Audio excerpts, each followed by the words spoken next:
ஜெபம் செய்வோம். எங்கள் அன்பின் பரலோக பிதாவே, கர்த்தராகிய இயேசு கிறிஸ்துவின் மூலம் மண்டலே வருகிறோம்.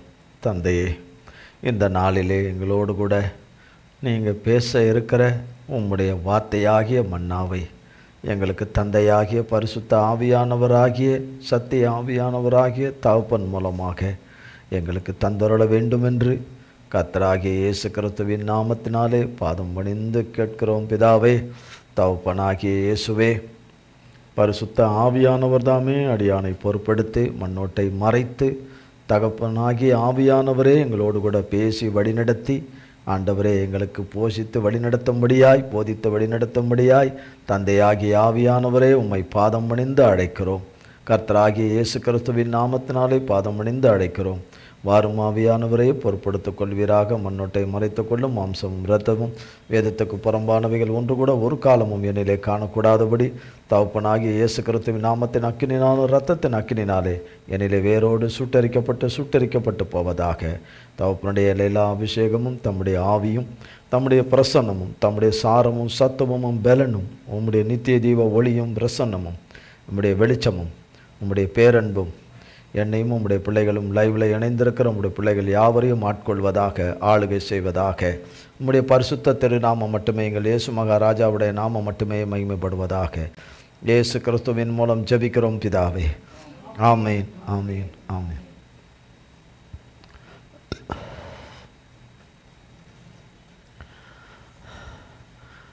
கர்த்தருடைய வார்த்தை, கண்மணி போல காக்கும் தேவன்.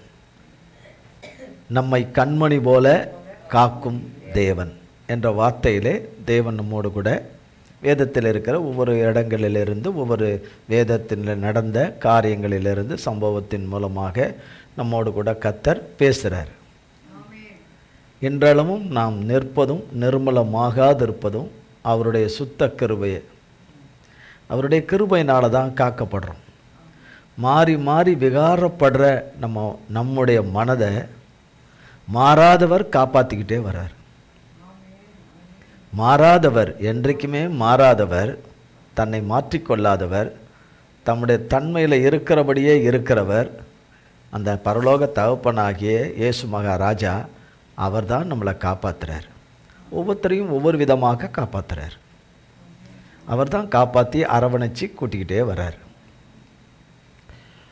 2 தீமோத்தேயு 4ஆம் அதிகாரம் 18ஆம் வசனம்.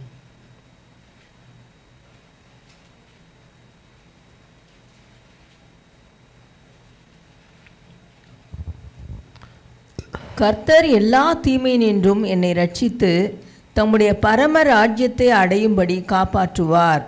அவருக்கு சதா காலங்களிலும் மகிமை உண்டாவதாக. ஆமேன். பாருங்க, பவுல் சொல்றார், கர்த்தர் எல்லா தீமையினின்றும் என்னை ரட்சித்து தம்முடைய பரம ராஜ்யத்தை அடையும்படி காப்பாற்றுவார். அவருக்கு சதா காலங்களுக்கும் மகிமை உண்டாவதாக. சதா காலங்களுக்கும் மகிமை உண்டாவதாக. சங்கீதங்களின் புஸ்தகம் அல்லது 16ஆம் அதிகாரம் 1-5.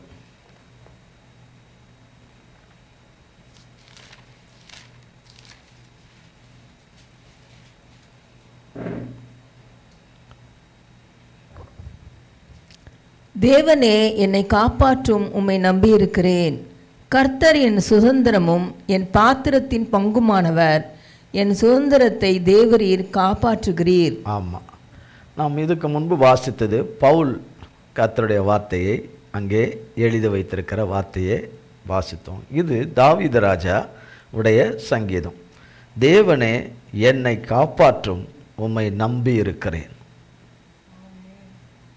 அவர் எவ்வளோ இக்கட்டுகள், ஆபத்துகள், வஞ்சகங்கள், துரோகங்கள், நம்பிக்கை துரோகங்கள், கால்வார பண்ணின காரியங்கள் நிறைய தாவீது வாழ்க்கையில் நிறைய. 5ஆம் வசனம் சொல்கிறார், கர்த்தர் என் சுதந்திரமும் என் பாத்திரத்தின் பங்குமானவர். எல்லா சூழ்நிலையிலும் அவர் கர்த்தரை விட்டு ஓடி போகலை, கர்த்தரை விட்டு பின்வாங்கி போகலை, கர்த்தரை விட்டு ஓடி போகலை. கர்த்தரோடவே இருந்தார். கர்த்தர் தாவீதோடவே இருந்தார். தாவீது போனமிடமெல்லாம் கர்த்தர் தாவீதை காப்பாற்றினார். கர்த்தர் தான் காப்பாற்றினார். எல்லா யுத்தங்களிலும், அவர் மறைந்து வாழ்ந்த காலகட்டங்களிலும், அவர் வாழ்நாள் முழுதும் தாவீதை கர்த்தர் தான் மறைத்து காப்பாற்றினார், தப்ப பண்ணி காப்பாற்றினார் என்பதை தாவீது வேதத்தில் நிறைய இடத்துல எழுதி வச்சிருக்கிறார். கர்த்தர் என் சுதந்திரமும் என் பாத்திரத்தின் பங்குமானவர். என் சுதந்திரத்தை தேவரீர் காப்பாற்றுவீர். தேவன் எனக்கு தந்ததை காப்பாற்றுவார். தேவன் எனக்கு காப்பாற்றுவார். தேவன் எனக்கு காப்பாற்றுவார். சங்கீதம் 18ஆம் சங்கீதம் 16 19 வரை. உயரத்திலிருந்து அவர் கை நீட்டி என்னை பிடித்து ஜல பிரவாகத்தில் இருக்கிற என்னை தூக்கிவிட்டார். என்னிலும் அதிக பலவான்களாயிருந்த என் பலத்த சத்துருவுக்கும் என்னை பகைக்கிறவர்களுக்கும் என்னை விடுவித்தார். என் ஆபத்து நாளில் எனக்கு எதிரிட்டு வந்தார்கள். கர்த்தரோ எனக்கு ஆதரவாயிருந்தார். அவர் விசாலமான இடத்திலே என்னை கொண்டு வந்து என்மேல் பிரியமாயிருந்தபடியால் என்னை தப்புவித்தார். அதான் காப்பாற்றினார், என்னை காப்பாற்றினார். எங்கே போதாலும் தாவீது சங்கீதங்களில் நிறைய இடத்துல கர்த்தரை குறித்து, கர்த்தர் காப்பாற்றி தப்புவிக்கிற அவருடைய அன்பின் கிருபையை கரத்தை குறித்து அநேக வார்த்தைகளை எழுதி வேதத்தில் நமக்காக எழுதி வைத்தார். அதே பகுதி 48ஆம் வசனம். அவரே என் சத்துருக்களுக்கு என்னை விலக்கி விடுவிக்கிறவர். எனக்கு விரோதமாய் எழும்புகிறவர்கள் மேல் என்னை நீர் உயர்த்தி கொடுமையான மனுஷனுக்கு என்னை தப்புவிக்கிறீர். ஆமாம். சங்கீதம் 22ஆம் சங்கீதம் 3 4 5.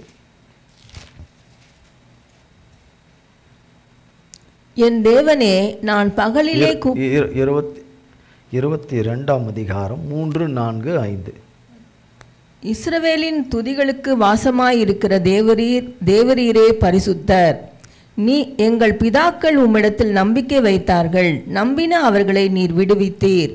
உம்மை நோக்கி கூப்பிட்டு தப்பினார்கள். உம்மை நம்பி வெட்கப்பட்டு போகாதிருந்தார்கள். சங்கீதம் 25ஆம் சங்கீதம் 20ஆம் வசனம். என் ஆத்துமாவை காப்பாற்றி என்னை விடுவியும். நான் வெட்கப்பட்டு போகாதபடி செய்யும். உம்மை நம்பியிருக்கிறேன். எல்லாவற்றிலும் யாரை நோக்கி கூப்பிடுகிறார்? கர்த்தரை நோக்கி கூப்பிடுறார். தன்னுடைய பலவீனத்தில் கர்த்தரை நோக்கி கூப்பிடுறார். தன்னுடைய சுகவீனத்தில் கர்த்தரை நோக்கி கூப்பிடுறார். தாம் பயப்படுற காரியங்களுக்கு கர்த்தரை நோக்கி கூப்பிடுறார். கர்த்தரை நோக்கி கூப்பிடுறார். அவருக்கு ஆலோசனை வேண்டும் என்னும்போது கர்த்தரை நோக்கி கேட்குறார், கூப்பிடுறார். அவருக்கு ஆலோசனை வேணும், கர்த்தருடைய ஆலோசனை வேண்டும் என்று. சகல விதத்திலும் யாரை நோக்கி கூப்பிடுகிறார்? கர்த்தரையே நோக்கி கூப்பிடுகிறார். கர்த்தரையே நம்பி இருக்கிறதுனால சங்கீதம் 91ஆம் அதிகாரத்தை, அற்புதமான சங்கீதத்தை அவருக்கு கர்த்தர் கொடுத்தார். அவர் மூலமாய் நம்ம எல்லாருக்கும் கொடுத்தார். உன்னதமானவரின் மறைவில் இருக்கிறவன் சர்வ வல்லவருடைய நிழலில் தங்குவான் என்கிற அற்புதமான வேத வார்த்தைகளை எல்லாம் அவர் மூலம்தான் கர்த்தர் நமக்கு தந்தார். கர்த்தர் அவரை கப்புவித்து காப்பாற்றுகிற விதங்களை எல்லாம் அவர் பார்த்து பார்த்து பார்த்து பிரச்சத்தமாக கர்த்தர் கண்ணு முன்னாடி இல்லைன்னா கூட அவர் கூடவே இருக்கிறத, அவர் வாழ்நாள் முழுதும் கூடவே இருந்து அவர் வாழ்வில் வச்ச சித்தத்தை நிறைவேற்றி அவரை கூட்டிக்கிட்டு போகிறத அவர் கண்ணார கண்டவர், உளமாற கண்டவர். வேதத்திலே மோசேக்கு பிறகு கர்த்தருடைய அநேக காரியங்களை எல்லாம், ஆலயங்களை குறித்த காரியங்களை எல்லாம், அநேக தரிசனங்களை எல்லாம் வரும் காலங்களிலே பிற்காலங்களில் நடக்க போகிற அநேக கர்த்தர் செய்ய போகிற காரியங்களெல்லாம் அந்த தாசனுக்கு தான் வெளிப்படுத்தியிருந்தார். கர்த்தருக்கு ஒரு ஸ்தோத்திரம் சொல்லிடுவோம். ஸ்தோத்திரம் கர்த்தருக்கு ஒரு ஸ்தோத்திரம் சொல்லுவோம். போதும், நிறையெல்லாம் வேண்டாம். அவருக்கு ஒரே ஒரு ஸ்தோத்திரம் சொல்லிடுவோம். கர்த்தருக்கு ஸ்தோத்திரம். கர்த்தருக்கு கோடான கோடி ஸ்தோத்திரம். சங்கீதம் 35:10.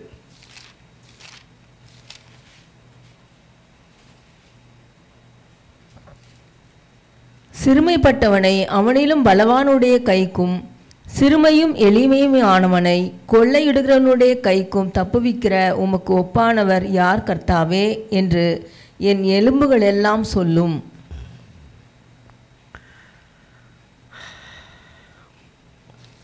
சங்கீதம் 41 1-2.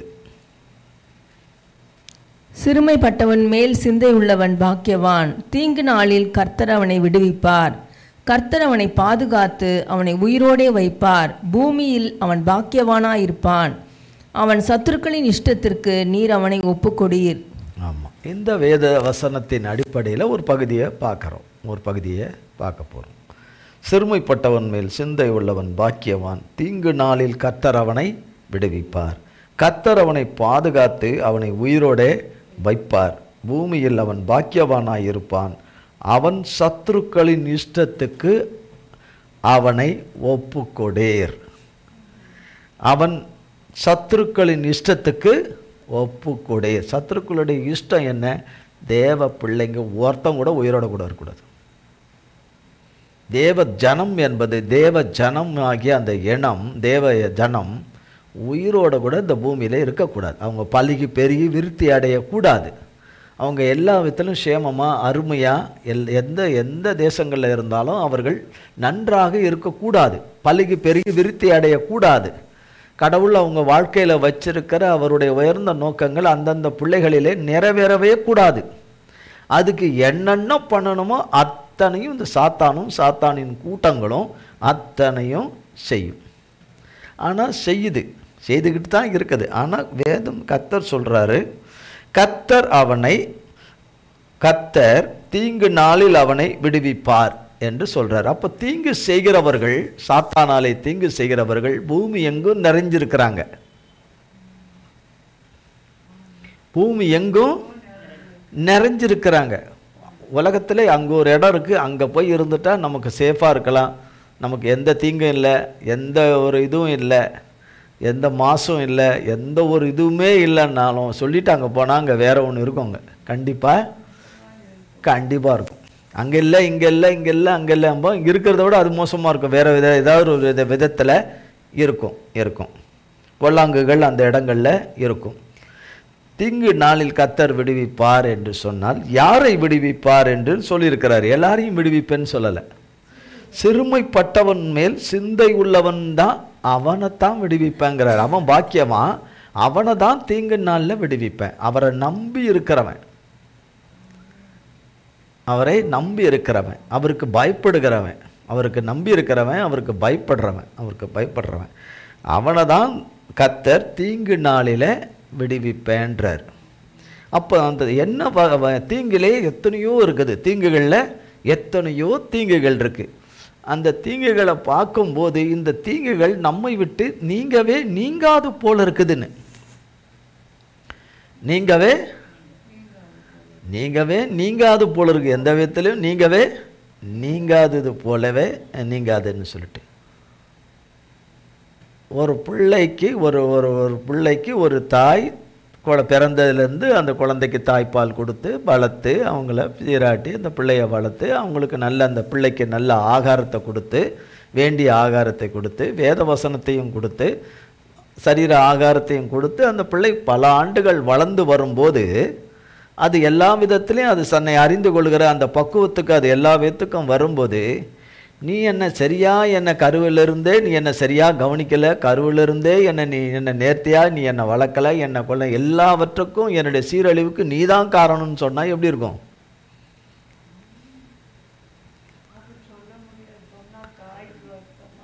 தாயோ தகப்பனோ அப்படி சொன்னால் எப்படி இருக்கும்? காலம் பூரா அப்படி சொன்னால் எப்படி இருக்கும்? எல்லாமே நீதான், எல்லாமே. இப்போ நான் ஒருத்தர் சுறுசுறுப்பாக இல்லைன்னா அதுக்கு நீ தான் காரணம்.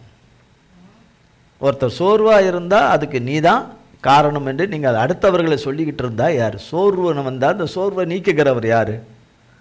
நீக்கிறவர்கிட்ட தானே போகணும் இல்லையா? நம்ம கவலையாக இருக்கிறோம், அந்த கவலையை போக்குறவர் யார்?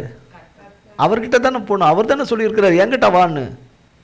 எங்கேயாவது வேதத்தில் நீ அங்கே போ, இங்கே போ, அந்த தெருவுக்கோ, இந்த கீழே தெருவுக்கோ, மேடை வீதிக்கு போ, அந்த இடத்துக்கு போ, இந்த இடத்துக்கு போ, எங்கேயோ ஒரு இடங்களை பட்டணத்துக்கு போ, அங்கே போய் இன்னாரை போய் பாரு, அன்னாரை போய் பாரு, எங்கேயாவது சொல்லியிருக்கிறாரா? வழியை சொல்லி கொடுத்துருக்கிறாரா? எங்கேயுமே சொல்லலை. அவர் சொல்லவே இல்லை. வருத்தப்பட்டு பாரம் சுமக்கிறவர்களே நீங்கள் எல்லாரும் என்னிடத்தில் வாருங்கன்னு தான் சொல்லியிருக்கிறார். நான் உங்களுக்கு இளைப்பாறுதலை தருவேன், இழந்து போன அந்த சமாதானத்தை உங்களுக்கு நான் தருவேன். என் நுகம் மிருதுவாக இருக்கும்ன்றார். என் நுகம் மிருதுவாக இருக்கும். நீங்கள் வாங்கிக்கிட்டாங்க, சாத்தான் நுகத்தை வாங்கிட்டீங்க. அதை நான் முறித்து போட்டு, என் நுகம்னா அவருடைய கற்பனை, அவருடைய கட்டளைகள், அவருடைய கற்பனைகளை கொடுக்கறது. அதான் நுகன்றது. கற்பனைகள் அது லகுவாக இருக்கும். கற்பனைகள் கட்டளைகள் அதுதான் நுகன். அப்போ நான் இளைப்பாறுதலை தருவேன் என்று சொல்லி வேதத்தில் நீங்கள் என்னிடத்தில் வாங்கன்னு தான் சொல்லியிருக்கிறார் கர்த்தர்.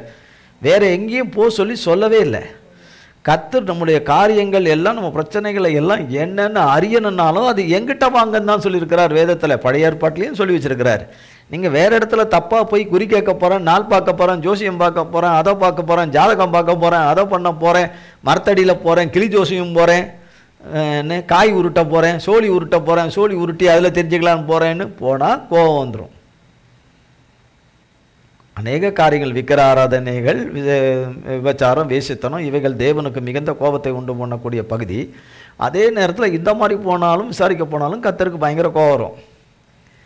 அப்போ போகக்கூடாது. அப்போ நீ என்னிடத்துல வா, என்கிட்ட உன் பிரச்சனை என்கிட்ட சொல்லு. அது தப்பா சரியா அதை நான் பார்த்துக்கிறேன், நீ என்கிட்ட சொல்லு. நீ உளறலையோ அது சரியா பேசுறியோ இல்லையோ அதெல்லாம் நான் பார்த்துக்கிறேன், நீ என்கிட்ட சொல்லிவிடு. என்கிட்ட சொல்லு, என்கிட்ட கொடு, என்கிட்ட ஒப்படை. உன் வாழ்க்கையை என் கையில் ஒப்படைச்சிரு, உங்களை கொடுத்துரு. நான் உன்னை நடத்துகிறேன். அதுதான் சொன்னார், நானே வழியும் சத்தியமும் ஜீவனமாக இருக்கிறேன்னு சொன்னார். அப்போ அவர் வழிக்கு வரணும்ல. அவர் வழிக்கு வர்றதுக்கு வந்தே எத்தனையோ ஏராளமான போராட்டம் இருக்குது, சொல்ல முடியாத அவசொல் இருக்குது. அவர் வழியிலே நடக்காமலே சில வேளைகளில் பாதம் மாறிடுறோம், வழி தர திரும்ப தகப்பனால அவர் பாதைக்கு அவரால் வந்துடுறோம். அவர் பாதையில் வழி தவறாமல் கரெக்டாக வந்தவங்க சொன்னால் பூமியில் வெகு சிலர் தான் இருப்பாங்க. யாராவது வெகு சிலர் தான் இருப்பாங்க. வேத புருஷர்களில் சிலர் அப்படி சில டீவியேஷன்கள் இருந்தாலும் கர்த்தர் அவர்களை திருப்பி கொண்டு வந்து அவர் சித்தத்தை நிறைவேற்றி முடிச்சிருக்காரு. நிறைவேற்றாமலாம் விட்டதே கிடையாது.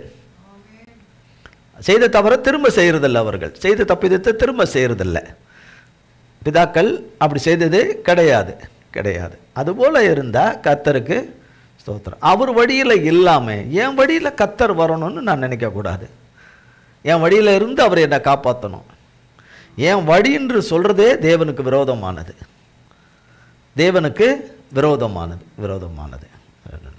அப்போ அவருடைய வழியில் நான் வரணும், அவர் சித்தத்துக்கு என்னை ஒப்பு கொடுக்கணும். அப்போ என்னுடைய எல்லா சோர்வுன்ற விதத்தில் வர்ற எல்லா சோர்வையும் என்னை விட்டு நீக்குவார். என்னால் முடியலங்கிறதெல்லாம் முடியும்படி அவரால் செய்வார். நமக்கு ஒத்தாசை பண்ணி சகாயம் பண்ணுற பரத்திலேருந்து ஒத்தாசை செய்கிற அவராலே நம்மால் முடியும். அவரை அன்றி நம்மால் எதுவும் முடியாது. நாம் வெறும் சூன்யத்திலும் சூன்யம், ஒன்றுமில்லாத நம்மிடத்தில் வந்து தான் எல்லாவற்றாலும் நிரப்புகிற கர்த்தர்.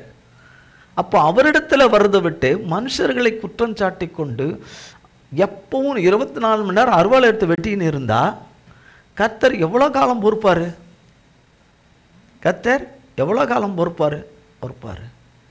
ஒரு நிமிஷம் கூட விட்டு வைக்கிறதில்லை என்று சொன்னால், இரவு பகல் என்று பார்க்காம அப்படி என்று சொன்னால் யாருடைய கைப்பாவையாக இருக்கும்?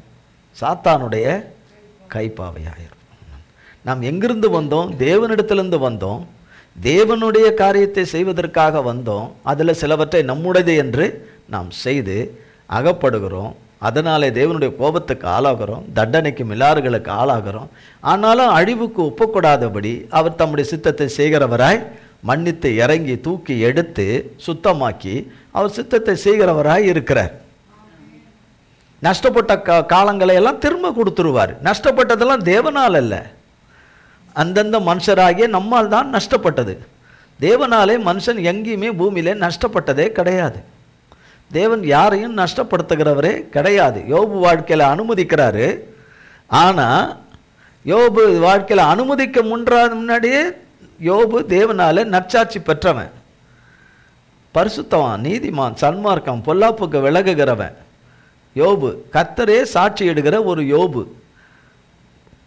இந்த சோதனைக்கு அனுமதிக்கு முன்னாடியே அப்படிப்பட்ட ஒரு அனுமதியை தேவன் கொடுக்கிற அனுமதியில் தேவன் இருக்கிறாரு.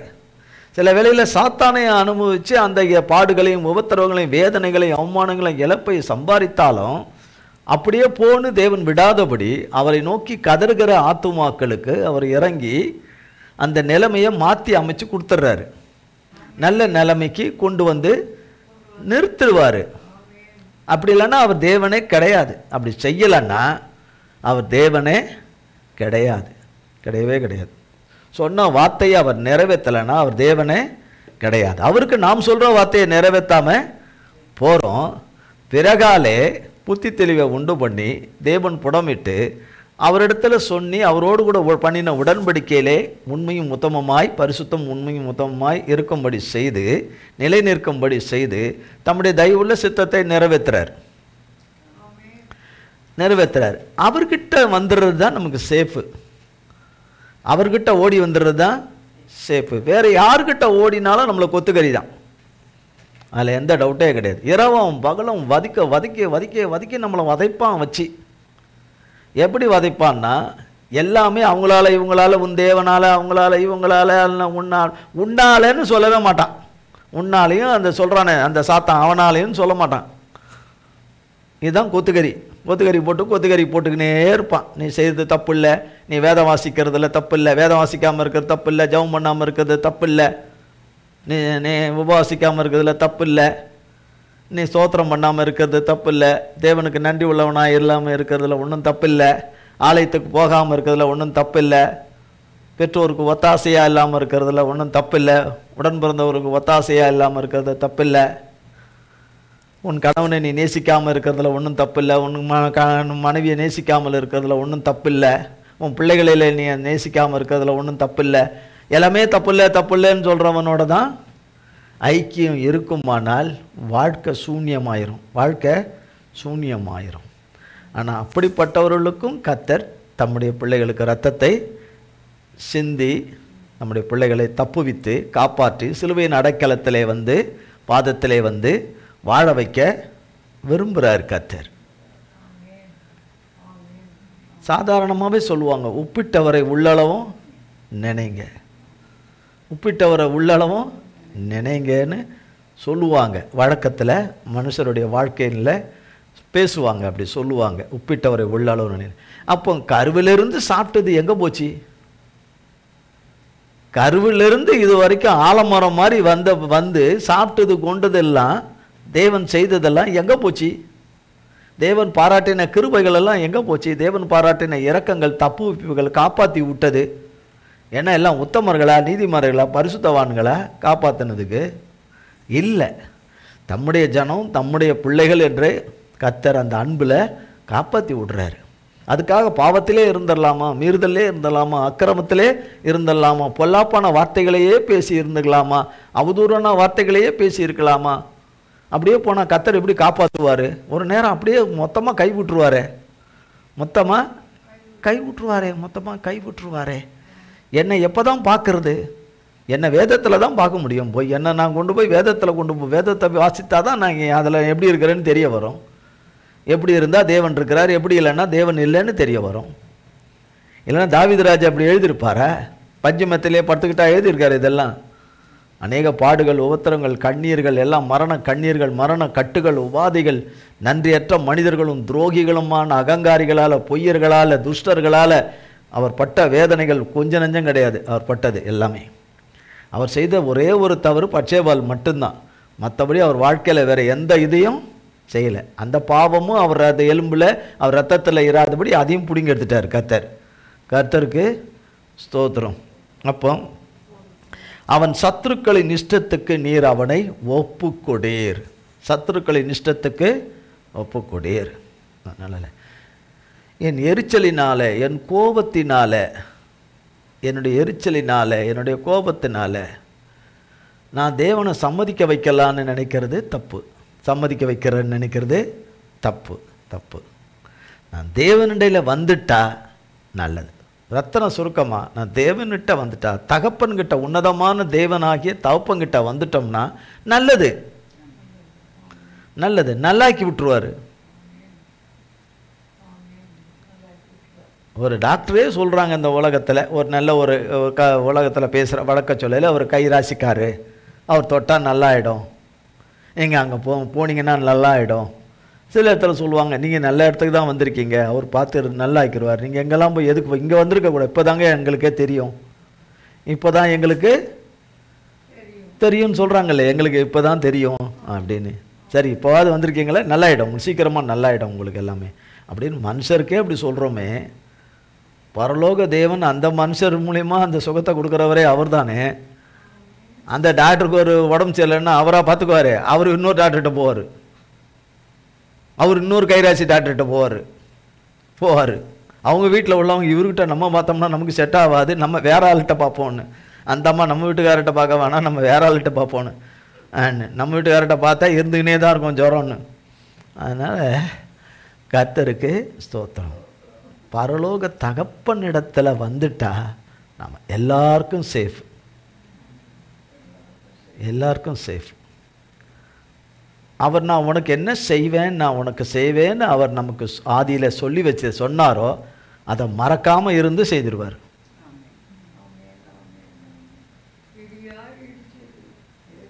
மறக்காமல் செய்திருவார்.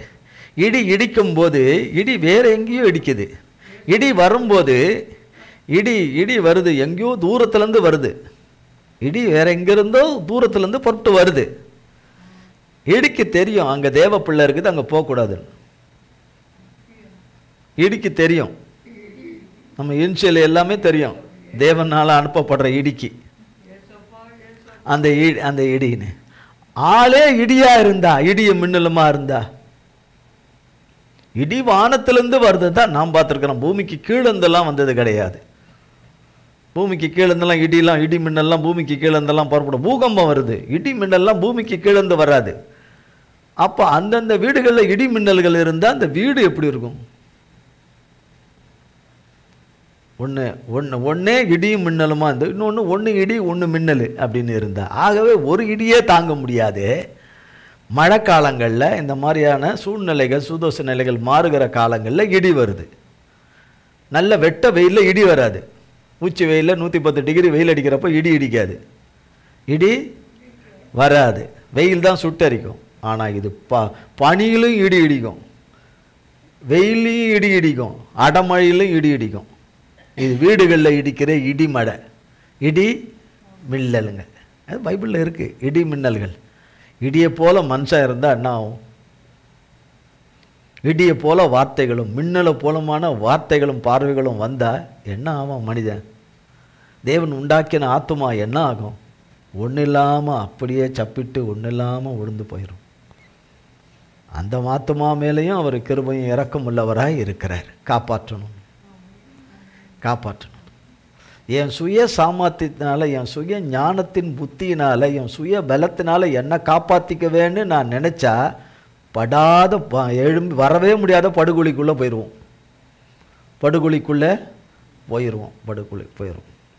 எஸ்தரின் புஸ்தகம்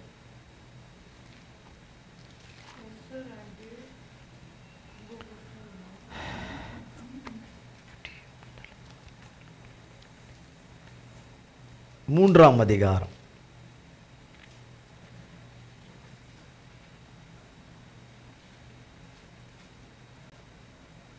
பேஜ் 626, மூன்றாம் அதிகாரம் 1 அப்பொழுது ராஜாவின் எஸ்தரின் புஸ்தகம் 3ஆம் அதிகாரம் 1ஆம் வசனத்திலிருந்து 1. இந்த நடபடிகளுக்கு பின்பு ராஜாவாகிய ஆகாஸ்வேரு அம்மெதாத்தி தாத்தாவின் குமாரனாகிய ஆமான் என்னும் ஆகாகியனை மேன்மைப்படுத்தி தன்னிடத்தில் இருக்கிற சகல பிரபுக்களுக்கும் மேலாக அவனுடைய ஆசனத்தை உயர்த்தி வைத்தான். ஆகையால் ராஜாவின் அரண்மனை வாசலில் இருக்கிற ராஜாவின் ஊழியக்காரர் எல்லாரும் ஆமானை வணங்கி நமஸ்கரித்து வந்தார்கள். அவனுக்கு இப்படி செய்ய வேண்டும் என்று ராஜா கட்டளையிட்டிருந்தான். ஆனாலும் மொர்தெகாய் அவனை வணங்கவும் இல்லை, நமஸ்கரிக்கவும் இல்லை. அப்பொழுது ராஜாவின் அரண்மனை வாசலில் இருக்கிற ராஜாவின் ஊழியக்காரர் மொர்தெகாயை பார்த்து, நீ ராஜாவின் கட்டளையை மீறுகிறது என்ன என்று கேட்டார்கள். இப்படி அவர்கள் நாளுக்கு நாள் அவனுடனே சொல்லியும் அவன் தங்களுக்கு செவிகொடாத போது தான் யூதன் என்று அவன் அவர்களுக்கு அறிவித்திருந்தபடியால் மொர்தெகாயின் சொற்கள் நிலை நிற்குமோ என்று பார்க்கிறதற்கு அதை ஆமானுக்கு அறிவித்தார்கள். ஆமான் மொர்தெகாய் தன்னை வணங்கி நமஸ்கரியாததை கண்டபோது மூர்க்கம் நிறைந்தவனானான். ஆனாலும் மொர்தெகாயின் மேல் மாத்திரம் கை போடுவது அவனுக்கு அற்ப காரியமாக கண்டது. மொர்தெகாயின் ஜனங்கள் இன்னார் என்று ஆமானுக்கு அறிவிக்கப்பட்டிருந்தபடியால் ஆகாஸ்வேருவின் ராஜ்யமெங்கும் இருக்கிற மொர்தெகாயின் ஜனமாகிய யூதரை எல்லாம் சங்கரிக்க அவன் வகை தேடினான். ராஜாவாகிய ஆகாஸ்வேருவின் 12ஆம் வருஷம் நிசான் மாதமாகிய 1ஆம் மாதத்திலே ஆமானுக்கு முன்பாக பூர் எனப்பட்ட சீட்டு ஒவ்வொரு நாளையும் ஒவ்வொரு மாதத்தையும் குறித்து போடப்பட்டு ஆதார் மாதமான 12ஆம் மாதத்தின் மேல் விழுந்தது. அப்பொழுது ஆமான் ஆகாஸ்வேரு ராஜாவை நோக்கி, உம்முடைய ராஜ்யத்தின் சகல நாடுகளிலும் உள்ள ஜனங்களுக்குள்ளே ஒருவித ஜனங்கள் சிதறுண்டு பரம்பியிருக்கிறார்கள். அவர்களுடைய வழக்கங்கள் சகல ஜனங்களுடைய வழக்கங்களுக்கும் விகற்பமாயிருக்கிறது.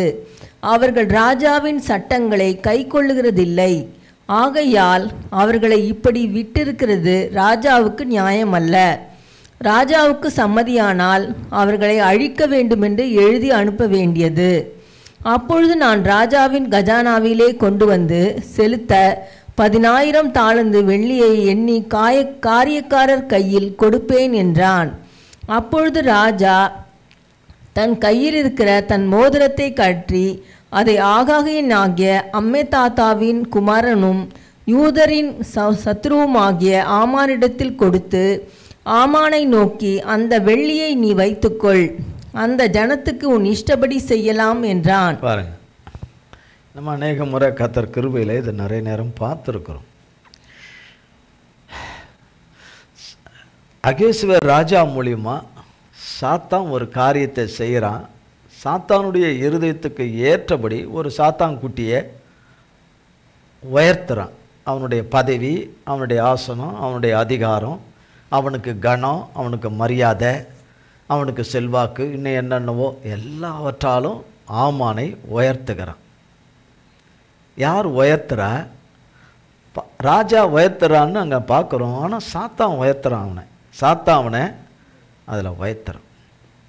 அவன் அதில் உயர இனி ராஜாவுக்கு அடுத்த ஆள் அவன். அவ்வளோதான். ராஜாவை ஆகலை, அவ்வளோதான். என்னவா ஆகலை? ராஜாவா ஆகலை. அவன் ராஜ பரம்பரை இல்லை, ஆனால் ராஜாவா ஆகலை. அவன் ராஜாவா ஆகலை. அது ஒன்று தான் குறை அவனுக்கு. மற்றது எல்லாவற்றாலும் அவனை உட்கார வச்சுட்டான் ராஜா. ஆனால் அந்த ராஜாவிலேருந்து கிரியை செய்தவன் சாத்தான்.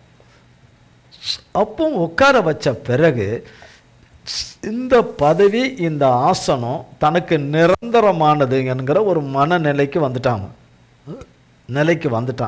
இதுக்கு மேலே போகணுன்னா ராஜா தான். ராஜாவுக்கு மேலே வேறு எதுவும் கிடையாது, ராஜா தான். அப்போ எங்கேயோ இருந்த என்ன இந்த நிலைக்கு, அந்த நிலைக்கு அவனை சாத்தான் கொண்டு வந்து, சாத்தானுடைய கொடூர விருப்பம் அவன் மூலமாக ராஜாவில் ஆளுகிற ராஜாவில் கிரியை செய்து தாம் நேசிக்கிற தம்முடைய ஜனமாகிய யூத ஜனத்தை அழிச்சிடணும். இன்றளவுக்கு அது நடக்குது. அது வெவ்வேறு வகையில், வெவ்வேறு ரூட்டில், ஒவ்வொரு விதமாக காய்கள் நவுத்தப்பட்டு நடக்குது. என்ன விதத்தில்னாலும் சுற்றி வளைச்சாலும் யூதர்களை, தேவ ஜனத்தை அழிச்சிடணும். ஸ்திரீயின் வித்து உன் தலையை நசுக்குன்னு சொல்லப்பட்டது எப்படி நிறைவேறுதுன்னு பார்க்கலாம். யூதரில் தான் பிறக்க போகிறார் கர்த்தர். யூத ஜனத்தில் ஒரு இதில் தான் கர்த்தர் பரிசுத்தர் பிறக்க போகிறார். யூதரே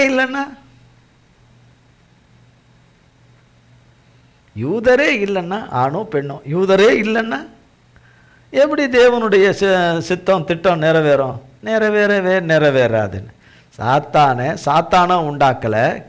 காப்பாற்றுகிற கேருபா உண்டாக்குனவரே, அவனை உண்டாக்குனவரே கர்த்தர் தான். சாத்தானா உண்டாக்கலை, காப்பாற்றுகிற ஒரு தேவதூதனாக அவனை உண்டாக்கினார். அவனை உண்டாக்குனதே கர்த்தர் தான். அவன் தானே உண்டாக்கி கொள்ள முடியுமா? அவன் இன்னொன்றை உண்டாக்க முடியுமா? உண்டாக்க முடியவே முடியாது. அப்போ தேவன் கரத்தில் தான் எல்லா ஆளுகையும், எல்லா வல்லமும், எல்லா அதிகாரமும் அவர் கையில் தான் இருக்குது. எந்த ராஜ்யமானாலும், எந்த எவைகளானாலும் அவைகளிலே அந்த அதிகாரங்களை கொடுத்து வைத்திருக்கிறவரும், ஆளுகை செய்யும்படியாய் அனுக்கிரகம் செய்திருக்கிறவரும் கர்த்தர் தான். அது தார்மாறாக வெவ்வேறு விதங்களில் தேவனுடைய அனாதி திட்ட தீர்மானத்துக்கு விரோதமாக அவைகள் எழும்பி வரும்போது அதை அடிக்கிறவரும் கர்த்தர் தான். அதை எப்படி அடிக்கணுமோ, யாரை கொண்டு அடிக்கணுமோ அடிக்கிறார் கர்த்தர். அதை செய்கிறார். அறிகிறவர்கள் அதை அறிவார்கள், அறியாதவர்கள் அது விகற்பமாக, அது வித்தியாசமாக தெரியும். இதில் பல வார்த்தைகள் இந்த 11ஆம் வசனத்துக்குள்ளேயே இருக்குது. இதில் ஆசனத்தில் சாத்தான் அவனை உயர்த்திட்டான். அதனால் அவன் ஆணவம், அகம்பாவம், கெப்பு, திமிரு எல்லாவற்றிலும் வசந்து கிடக்கிறான். சாத்தானுடைய அத்தனை குணத்தோட உட்காந்துருக்கிறான். அவன் அரண்மனையில் ராஜாவை பார்க்க அரண்மனையின் காரியங்களுக்கு உள்ளே வரும்போது அரண்மனையில் வேலை செய்கிற மொர்தெக்காயை பார்க்கும்போது இவன் மட்டும் வித்தியாசமாக இருக்கிறானே, இவன் வித்தியாசமாக இருக்கிறானே. எல்லாரும் நமக்கு சலாம் அடிக்கிறான், எல்லாரும் நம்ம காலை தொட்டு கும்பிட்றான், நம்ம காலில் விழுறானுங்க. இவன் மட்டும் எதுவுமே பண்ண மாட்டாங்கிறானே. அவன் வேலையை அவன் பார்க்குறான், அவன் வேலையை அவன் செய்கிறான். அப்போ தேவனுக்கு பயந்தவனை பார்த்து, ஆணவம், அகம்பாவம், திமிரு, பெருமை எதுவுமே இல்லாதவனை பார்த்து, இல்லை கர்வம் எதுவுமே இல்லாதவனை பார்த்து அவனுக்கு ஆணவம், அகம்பாவம், கர்வம், திமிரு இருக்கிறதா பார்க்குறான். இவன் தேவனுடைய பிள்ளைய மொர்தெக்காயை பார்க்குறான். இஸ்ரவேல் தேசத்திலேருந்து சிறைபிடிக்கப்பட்டு வந்த மக்களில் இவர் ஒருத்தர். இவரும் இவர் குடும்பங்கள் இருக்காங்க, அதில் இருக்காங்க. இவருடைய அண்ணன் மகள் தான் இப்போ ராணியாக இருக்கிறார், எஸ்தர் ராணியா. இவருடைய அண்ணன் மகள் தான் இருக்கார். அண்ணன் இறந்துடுறாரு ரொம்ப வருஷத்துக்கு முன்னாடி. இந்த சித்தப்பாவாகிய இவர் தான் எஸ்தர் ராஜாத்தியை கர்த்தருக்கு ஏற்ற வழியில் வளர்த்து கற்பனைகளில், கட்டளைகளில், பிரமாணங்கள், விதிமுறைகளை எல்லாம் கற்றுக் கொடுத்து அனாதி தேவனை குறித்து, சர்வ வல்லமுள்ள தேவனை குறித்து ஊட்டி வளர்த்தவர் அவர் தான். ஊட்டி ஆளாக்கனவர் அவர் தான். அவளுக்கு இவர் தான் தகப்பேன். மொர்தெக்காய் தான் ராணிக்கு தகப்பேன். ஆனால் அரண்மனையில் ஒரு வேலைக்காரராக இருக்கார், ஒரு பணி செய்கிறார், அரசாங்க பணியை செய்கிறவராக இருக்கார். அவங்க ராஜா இதில் இருக்கிறாங்க, ராஜாவுக்கு பக்கத்தில் ராணியாக, பட்டத்து ராணியாக இருக்கிறாங்க. ராணியுடைய தகப்பன்தான் என்று ஆமானுக்கு தெரியாது. ஆமானுக்கும் வேறு யாரும் அரண்மனையில் இருக்கிறவங்களுக்கு யாருக்குமே தெரியாது. இஸ்ரவேல் தேசத்திலேருந்து அடிமைகளாக சிறைப்பட்டு அடிமைகளாக வந்தவங்க தான் இந்த மொர்தெக்காயின்னு நினச்சிக்கிட்டு இருக்கிறாங்க.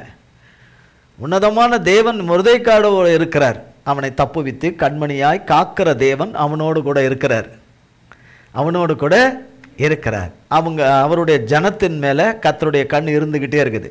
அவருடைய பிள்ளைங்க மேலும் அவர் ஜனத்தின் மேலும் அவருடைய கண் இருந்துக்கிட்டே இருக்குது. இது எத்தனையோ ஆயிரம் ஆண்டுகளுக்கு முன்பு நடந்த சம்பவம், பல ஆயிரம் ஆண்டுகளுக்கு முன்பு நடந்த சம்பவம் நமக்காகத்தான் எழுதி வச்சிருக்கிறார். இன்றைக்கும் நம்மளை வேற இருக்கவும், நம்ம நிலை நிற்கக்கூடாதபடி நம் சாவையும் மரணத்தை விரும்புகிறவர்கள் ஏராளமான பேர்கள். ஒவ்வொருத்தரையும் தேவன் சிருஷ்டித்தது ஒவ்வொரு நோக்கத்துக்காக. அந்த நோக்கம் யார் வாழ்க்கையிலையும் நிறைவேறக்கூடாது. ஒரு தேவ பிள்ளைங்க எந்த தேவ பிள்ளையிலையும் நிறைவேறக்கூடாது. இது சாத்தானுடைய கொடூர விருப்பம்.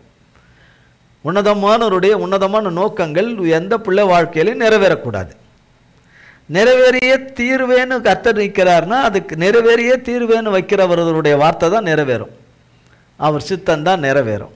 நிறைவேற்ற முடியாதபடி முடக்குகிற காரியங்கள் முடக்கி போட்டது போல, ஒன்றுமில்லாக்கி போட்டது போல, சுடுகாடாக்கி போட்டது போல காணப்பட்டு, தீக்கரையாக்கி போட்டது போல காணப்பட்டாலும் அதிலிருந்து உயிர் தெழுந்த தேவனுடைய வல்லமை புறப்பட்டு சேனைகளாய் நின்று அவர் பலத்தினால எல்லாவற்றையும் செய்யக்கூடிய கிருபையை கொடுத்துருவார். இந்த அதிசயத்தக்க காரியங்களை, இந்த அற்புதத்தக்கதான எழுப்புதல்களை அவரால் மட்டும்தான் செய்ய முடியும். அவர் செய்ய நினைத்ததை யாராலையும் ஒன்றும் அழிக்கவே முடியாது. இங்கே இவன் முடிவு கட்டிட்டான், மூர்க்கம் வெறி கொண்டுட்டான், முடிவு கட்டிட்டான்.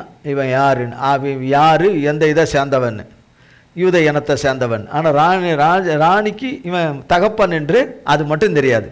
மற்றபடி அதுவும் தேவ செயல் தான், அது தேவனுடைய செயலாக தான் இருக்கணும். அப்போ எல்லாவற்றையும் அறிந்த பிறகு அவன் ஒரு பிளான் போடுறான், எல்லாத்துக்கும் திட்டம் திட்டுறான். என்னெல்லாம் எல்லாம் சாத்தான் தான் கொடுத்துருக்குறான் ஐடியா.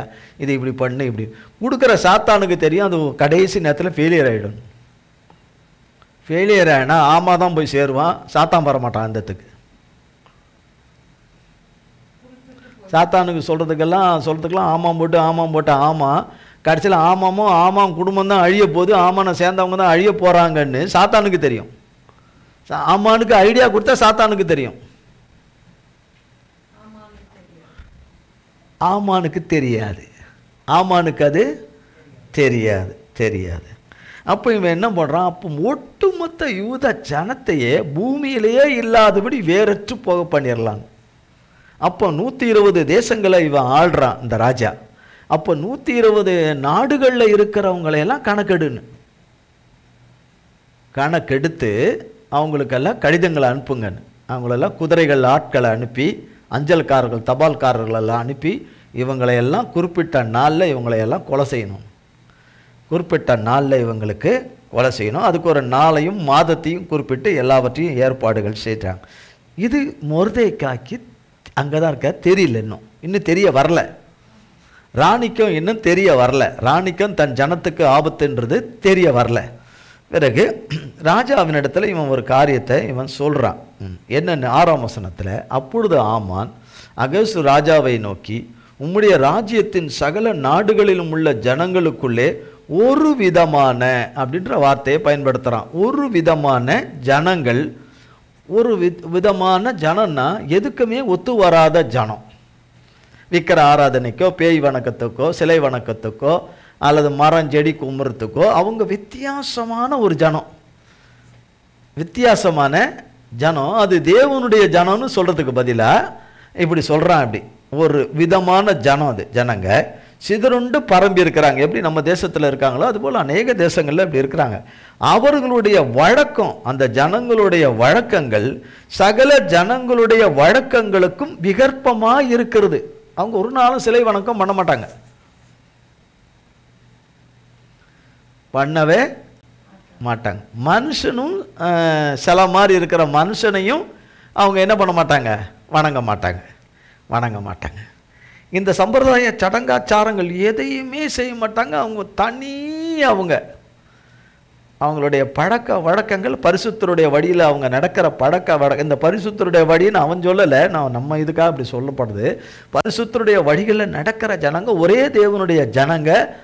அவர் என்ன சொல்லியிருக்கிறாரோ அந்த கட்டளின்படி நடக்கிற ஜனங்க, அதுக்கு விரோதமாக இருக்கிற ஜனங்க. ராஜாக்களை கனம் பண்ணுவாங்க, எல்லாம் பண்ணுவாங்க. ஆனால் தேவனுக்கு மேலே ராஜாவை வைக்க மாட்டாங்க. தேவனை வைக்க வேண்டிய இடத்துல ராஜாவையும் மனுஷனையும் யாரையும் பிரபுக்களையோ யாரையும் வைக்க மாட்டாங்க இந்த ஜனம். இதுங்க எல்லாம் வித்தியாசமானவங்க, விகற்பமானவங்க, ஒத்தே வராதவங்கன்னு அவன் சொல்கிறான். அவர்கள் ராஜாவின் சட்டங்களை கை கொள்றதே இல்லை. உங்கள் சட்டத்தை அவங்க கை கொள்றதே இல்லை அப்படின்னா உங்களை அவங்க மதிக்கிறதே கிடையாது, உங்களை ஒரு பொருட்டாவே என்றதில்லை. இப்படியெல்லாம் சொல்கிறான். சொல்லிட்டு, ஆகையால் அவர்களை இப்படி விட்டு இருக்கிறது ராஜாவுக்கு சரியில்லை, அவங்களை இப்படி விட்டு வச்சுருக்கிட்டே இருக்கிறது சரியே இல்லை அப்படின்னு சொல்லிட்டு எல்லாம் செய்யணும்னு எல்லாம் ஏற்பாடு பண்ணி வச்சுக்கிட்டு ராஜா கிட்ட சொல்கிறான். 9ஆம் வசனம், ராஜாவுக்கு சம்மதியான, உங்களுக்கு இஷ்டம்னா அவர்களை அழிக்க வேண்டும் என்று எழுதி அனுப்ப வேண்டியது. அவர்களை அழிக்க எழுதி அனுப்பணும், உங்களுக்கு சம்மதம்னா. அதுக்கு எல்லா ஏற்பாடும் பண்ணிட்டாயவன். பண்ணிட்டு பேருக்கு ராஜாவிட்ட கேட்குறேன். அப்பொழுது நான் ராஜாவின் கஜானாவில் இவ்வளோ இது பணத்தை கொண்டு வந்து கொடுக்குறேன்றான். ராஜா எதையுமே கேட்கலை. 10ஆம் வசனம், அப்போ சொல்லிட்டான், ஒரு விதமான ஜனம், விகற்பமான மக்கள். இவங்க விகற்பமான ஜனம், எதுக்குமே ஒத்து வராதவங்க. ஒரே தேவன் சொல்கிறவங்க. வானத்தையும் பூமியும் உண்டாக்கின ஒரே தேவன், ஒரே கர்த்தர், ஒரே தேவன் சொல்லக்கூடியவங்க இவங்க. இவங்களுடைய பழக்க வழக்கங்களுடைய இது எல்லாமே மற்ற ஜனங்களுக்கு எல்லாத்துக்குமே இது அப்பாற்பட்ட வித்தியாசமானது. அதை தான் இவங்க சொல்கிறான் இந்த வரிகள் எல்லாம்.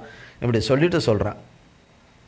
அது என்ன வித்தியாசம், அது ஏது வித்தியாசம், ஏன் அவங்க பழக்க வழக்கம் என்ன வித்தியாசம், அவங்க ஒரே தேவன் எதனை வச்சு சொல்கிறாங்க, அது என்னன்னு எதையுமே ராஜா விசாரிக்கலை.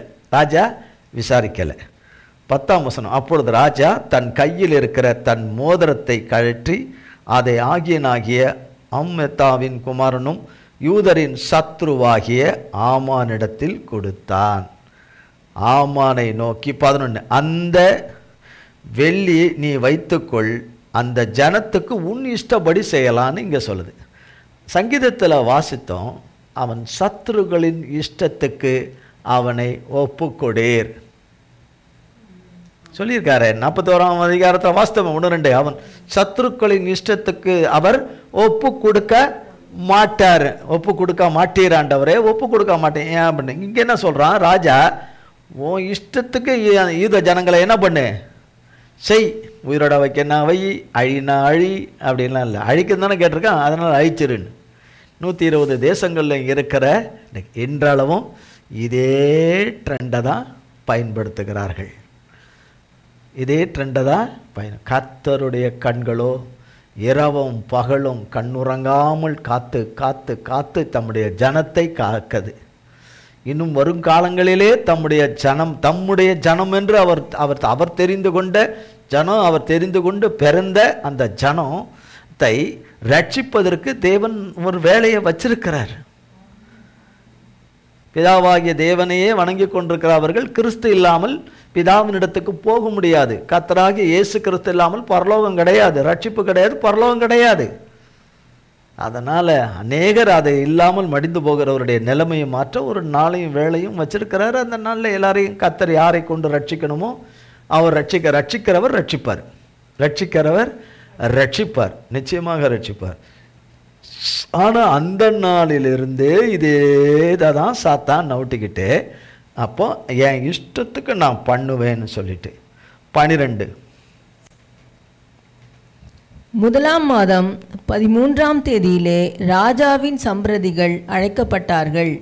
ஆமான் கற்பித்தபடியெல்லாம் ராஜாவின் தேசாதிபதிகளுக்கும் ஒவ்வொரு நாட்டின் மேல் வைக்கப்பட்டிருந்த துரைகளுக்கும் ஒவ்வொரு ஜனத்தின் பிரபுக்களுக்கும் அந்தந்த நாட்டில் வழங்கும் அட்சரத்திலும் அந்தந்த ஜாதியார் பேசும் பாஷையிலும் எழுதப்பட்டது. ராஜாவாகிய ஆகாஸ்வேருவின் பேரால் அது எழுதப்பட்டு ராஜாவின் மோதிரத்தினால் முத்திரை போடப்பட்டது. அப்போ எவ்வளவு பரபரப்பாக நடக்கும் இந்த வேலையை, எவ்வளோ சீக்கிரமாக துரிதமாக, எவ்வளோ வேகமாக போனாலும் பல மாதங்கள் ஆகும், அநேக மாதங்கள் ஆகும். அப்போ இது எவ்வளோ குயிக்காக அதுக்கான பேப்பர்ஸ்களை ரெடி பண்ணி, அதுக்கான இதுகளை ரெடி பண்ணி, முத்திரைகளை ரெடி பண்ணி, அதுக்கான ஆட்களை ரெடி பண்ணி, அதுக்கான குதிரைகளில் ஒவ்வொரு நாடுகளுக்கு போயிட்டு வரணும்ல அவன் போகிறவன் அவன் போய் செய்திகளை கொண்டு போகணும்ல. அப்போ அந்த செய்திகள் போக அதை கேள்விப்படுற ஜனங்களுக்கு எப்படி இருக்கும்? அவர்களை இந்த தீங்கிலிருந்து தப்புவித்து காப்பாற்றுகிறது யாரு? இந்த அழிவிலிருந்து காப்பாற்றுறது யாரு? பொல்லாத ராஜா அவனுடைய உத்தரவை அழிக்கிறது யாரு? அவன் முத்திரையை அழிக்கிறது யாரு? அவன் நகலை அழிக்கிறது யாரு? அவனையும் அவனை சேர்ந்தவர்களெல்லாம் அழிக்கிறது யாரு? துஷ்டனுடைய ஆலோசனைகளை அழிக்கிறது யாரு? கர்த்தர் தான் அழிக்கணும். ஆனால் அது எப்படி செய்யணும், அது எப்படி செயலாற்றணும், அது எப்படி செயல்படுத்தணும், கர்த்தர்கிட்ட போகணும், அது கர்த்தர் எப்படி சொல்ல வராரு என்று யார் சொல்லுவா, யார் பண்ணுவா? தவிச்சு கடந்திருப்பாங்க அத்தனை ஜனங்களும். இன்னும் செய்தி போக அது காட்டு தீ போல போகிறது. இவனுக்கு அப்போ அந்த காலகட்டங்கள் வரைக்கும் இவனுக்கு எவ்வளோ சந்தோஷம் இருக்கும். இவனுக்கு ராஜா மோதிரமே என் கையில் தான் இருக்குதுன்னு, ராஜாவுடைய சீட்டு கொடுத்த சிங்காசனம் சீட்டு, இப்போ ராஜாவுடைய மோதிரமே என் கையில் தான் இருக்குதுன்னு. ராஜாவுடைய மோதிரமே யார் விரலில் போட்டு வச்சுருக்கான்? அவன் ஆமான் கையில் போட்டு வச்சிருக்கிறான். அப்போ அவனுக்கும் அவனை சேர்ந்தவர்களுக்கும் எல்லையில்லாத சந்தோஷம். பார்ட்டி எப்போ டெய்லி பார்ட்டியாக தான் இருந்திருக்கும். விருந்து பாடல் அது கொண்டாட்டமாக இருந்திருக்கும். தேவ பிள்ளைகளுக்கு அழுகையும் இரவும் பகலும் அவர்களுக்கு அழுகையாகவே இருந்திருக்கும். காரியங்கள் முடிகிற வரைக்கும் அப்படி இருந்திருக்கும். 13ஆம் வசனம்.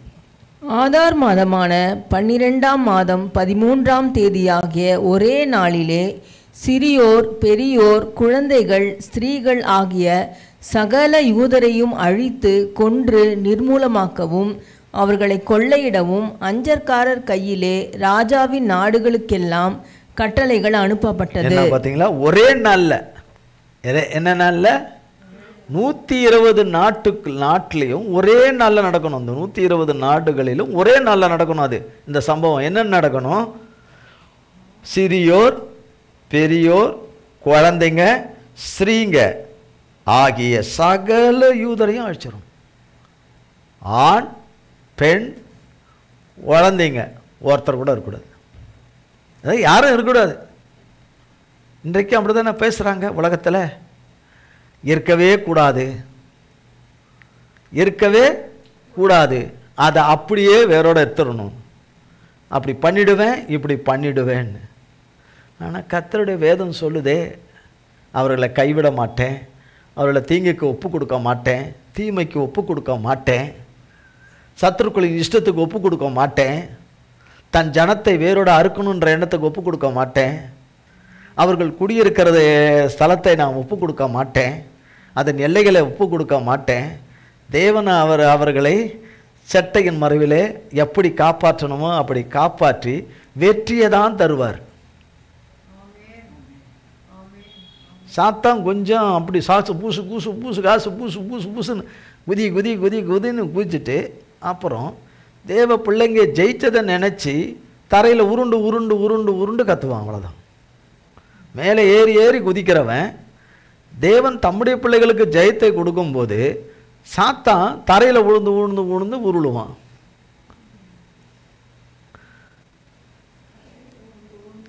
தரையில் உழுந்து உழுந்து விழுவான். ஒரு குழந்தைய நீங்கள் பார்த்தீங்கன்னா இப்போ சில நேரங்களில் விழுந்து உருள்றதெல்லாம் நீங்கள் பார்த்துருக்க மாட்டீங்களா? தரையில் உருளும் தான் சாதிக்கணுன்னா சில தூரம் உருண்டு பரண்டு உருளும். நீங்கள் கொடுத்துருங்க, அப்புறம் பார்த்தீங்கன்னா உருண்டது பரண்டு எதுவுமே இருக்கா, சைலண்ட்டாக சாதாரணமாக இருக்கும். திருப்பி மறுபடியும் உருளும் பரலும். இது மாதிரி பண்ணால் தருவாங்கன்னு, அது மாதிரி பண்ணாங்கன்னா தருது. அது என்னாலும் எடுபடுமா? ஒரு தடவை எடுபடும், அதிகபட்சம் 2 தடவை. அதுக்கப்புறம் அது இதுதான் இப்படி தான் அது பண்ணுதுன்னு தெரிஞ்சிருமே, எல்லாமே தெரிஞ்சிருமே. சாத்தானுடைய தந்திரம் அன்னையினாலே இந்த மாதிரிக்கும் ஒரே மாதிரி தான் பண்ணுறது. விதங்கள் தான் வித்தியாசம் இருக்கும், ஆட்கள் தான் வித்தியாசம் இருக்கும், ரூபங்கள் தான் வித்தியாசம் இருக்கும், உள்ளே நுழையிற வழிமுறைகள் வித்தியாசமாக இருக்கும்.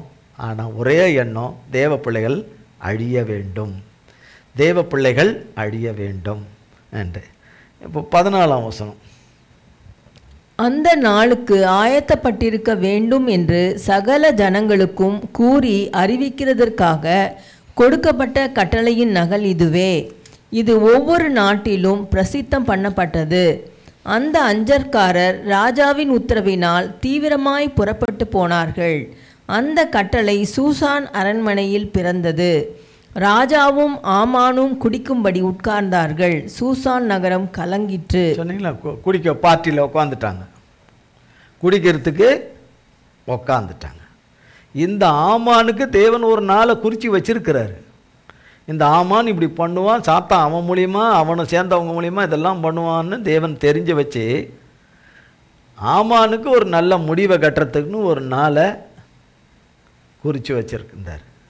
ஆமானையும் அவனை சேர்ந்தவர்களையும் அவனுடைய ஆலோசனைக்காரர்களை எல்லாம், அவனுக்கு ஒத்தாசை பண்ணுகிறவர்களை எல்லாம், அவனை உந்து சக்தியாக பயன்படுத்தினவர்களை எல்லாம் சேர்த்து ஒட்டுமொத்தமாக அவர்களுக்கு ஒரு முடிவை கட்டுறதுக்கு ஒரு நாளை வச்சிருந்தார்.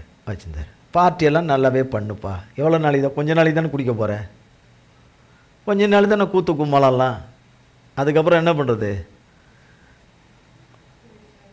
தேவனுடைய பிள்ளைகளுடைய கண்ணீரை தேவன் துடைக்க வருவார். பயத்தை நீக்கி, கலக்கத்தை நீக்கி, அச்சத்தை நீக்கி, எல்லா பிரச்சனைகளை அழிக்கவும், கண்ணீரை துடைக்கவும், தம்முடைய நல் வார்த்தைகளை நிறைவேற்றவும், கடைசி பரியந்தமும் நம்மை காக்கணும் என்பது தேவனுடைய கிருபை. காக்கிற தேவனுடைய கிருபை நம்ம எல்லோருக்கும் எந்நாளும் கர்த்தர் வச்சிருக்கிறார். அவருடைய கிருபை உள்ள அவருடைய வார்த்தைகளை விட்டு விலகாதபடி நாம் இருப்போமானால், அவர் சொன்ன வார்த்தையின்படி அவர் இருந்து நம்மை கடைசி பரியந்தமும் கண்மணியாய் காத்துக்குவார். நம்ம கடைசி பரியந்தமும் நம்முடையவர்கள் என்று அவருடையவர்கள் என்று வைத்திருக்கிற ஒவ்வொருவரையும் சிறியோர் முதல் பெரியோர் வரை காத்துக்குவார். நன்மை செய்யாமல் விடமாட்டார், ஆசீர்வதிக்காமல் இருக்க மாட்டார், அற்புதங்களை செய்யாமல், அவர் சொன்ன அற்புதங்களை செய்யாமல் இருக்க மாட்டார், அவர் சொன்ன வார்த்தையானால் அது கட்டாயம் நிறைவேறும். அவர் சொன்ன அற்புதங்களாக இருந்தால் அது கட்டாயம் நிறைவேறும். அவர் நடத்துதல் சத்தியமானால் அந்த சத்தியம் உள்ள தேவன் சத்தியத்தின்படி செய்வார். அன்புள்ள தேவன் சத்தியத்தின்படி, கிருபை உள்ள தேவன் சத்தியத்தின்படி செய்து நம்மை கண்மணியாய் காத்துக்குவார். காத்து ஒவ்வொரு நாளும் நடத்துவார். கர்த்தர் இந்த வார்த்தைகளை நம் ஒவ்வொருவருக்கும் ஆசீர்வதிப்பார். இதுக்கு அடுத்த வாரம் தொடரும். கர்த்தருக்கு ஸ்தோத்திரம். கர்த்தர் இந்த வார்த்தைகளை ஆசீர்வதிப்பாராக. ஜெபம் செய்வோம். எங்கள் அன்பின் பிதாவே, கர்த்தராகிய இயேசு கிறிஸ்துவின் மூலம் மண்டையிலே வருகிறோம். தந்தையாகிய தேவனே, இந்த நாளின் ஆண்டவரே, பரிசுத்த ஓய்வு நாளை மிக நேர்த்தியாக செம்மையாக எங்களுக்கு நடத்தி கொடுத்தீர். இந்த ஆராதனையும் நடத்தி கொடுத்தீர். ஆராதனைக்குரியவர் நீர் வந்து எல்லாவற்றையும் நடத்தி கொடுத்தீர். உம்முடைய பரிசுத்த திருநாமம் உம்முடைய பிள்ளைகள் ஒவ்வொருவரிலும் மகிமைப்பட்டதற்காய் ஸ்தோத்திரம். சத்தியத்தை கேட்டவர்கள் எத்தனை பேர் என்று எனக்கு தெரியாது. கேட்டவர்களை நீர் அறிவீர். பிறகு கேட்க இருக்கிறவர்களையும் நீர் அறிவீர். எல்லோரையும் உமது கரத்திலே கொடுக்கிறோம். உம்முடைய தெய்வீகமான சித்தமும் நோக்கமும் எங்கள் ஒவ்வொருடைய வாழ்க்கையில் நிறைவேற கிருபை செய்யுங்கப்பா. சங்கீதம் 41:1-2 படி சிறுமைப்பட்டவன் மேல் சிந்தை உள்ளவன் பாக்கியவான், தீங்கு நாளில் கர்த்தர் அவனை விடுவிப்பார் என்று சொல்லி தகப்பனாகிய தேவனே, அல்லேலூயா, பூமியிலே அவனை உயிரோடு கூட காப்பார், அவனை பாதுகாப்பார், சத்ருவின் இஷ்டத்துக்கு அவனை ஒப்புக்கொடுர் என்று சொன்னேன். நம்முடைய வார்த்தையின்படி செய்கிறவரே, அப்படியே உம்முடைய பிள்ளைகளை எங்களை அத்தனை பேரையும் ஏந்தி உம்முடைய அடைக்கலத்துக்குள்ளே, அநாதி தேவனே உம்முடைய அடைக்கலத்துக்குள்ளே எங்களை ஒப்புக் கொடுக்கிறோம். உம்முடைய கல்வாரி இரத்தத்தின் அடைக்கலத்துக்குள்ளே எங்களை வைத்து மூடி மறைத்துக் கொள்ளும். உம்முடைய நல்வார்த்தைகளை தீவிரமாய் நிறைவேற்றும், நல்வாக்குத்தத்தங்களை தீவிரமாய் நிறைவேற்றும் ஆண்டவரே. நினைச்சு பார்க்க முடியாத அற்புதங்களை அதிசயங்களை செய்கிற சர்வ வல்லம் உள்ள தேவனே, உம்முடைய மகத்துவமான அற்புதங்களை செய்து உம்முடைய நல் ஆசீர்வாதங்களை அருளி செய்து உம்முடைய நன்மைகளை அனுக்கிரகம் செய்து எல்லா பிரச்சனையிலிருந்து நீங்களாக்கி ரட்சித்து சமாதான பரிசுத்த சமாதான வாழ்விலே உம்முடைய சித்தத்தின் வாழ்விலே ஒவ்வொருவரும் வாழத்தக்கதாக உமக்கு முன்பதாக பிழைத்திருக்கத்தக்கதாக கிருபை செய்வீராக. ஒவ்வொருவருடைய ஜீவனும் சுதந்திரமும் உம்முடைய பார்வையிலே அருமையாய் இருப்பதாக கண்மணியாய் உம்முடைய இரத்தத்துக்களை வைத்து காத்துக்கொள்ளும். இயேசு கிறிஸ்துவின் மூலம் ஜெபிக்கிறோம் பிதாவே. ஆமேன், ஆமேன், ஆமேன். என் ஆத்துமாவே கர்த்தரை ஸ்தோத்ரி, என் முழு உள்ளமையர் பரிசுத்த நாமத்தை ஸ்தோத்ரி. என் ஆத்துமாவே கர்த்தரை ஸ்தோத்ரி, கர்த்தர் செய்த சகல உபகாரங்களை மறவாதே. ஆமேன், ஆமேன். கர்த்தராகிய இயேசு கிறிஸ்துவின் கிருபையும் பிதாவாகிய தேவனுடைய அன்பும் பரிசுத்த ஆவியானவருடைய அந்யோன்ய ஐக்கியமும் பராமரிப்பும் பாதுகாவலும் நம்ம இருவர் கூட சதா காலங்களுக்கும் நிலைத்திருப்பதாக. ஆமேன், ஆமேன். இயேசுவின் ரத்தம் ஜெயம். இயேசுவின் பரிசுத்த நாமத்திற்கு ஸ்தோத்திரம். God bless you.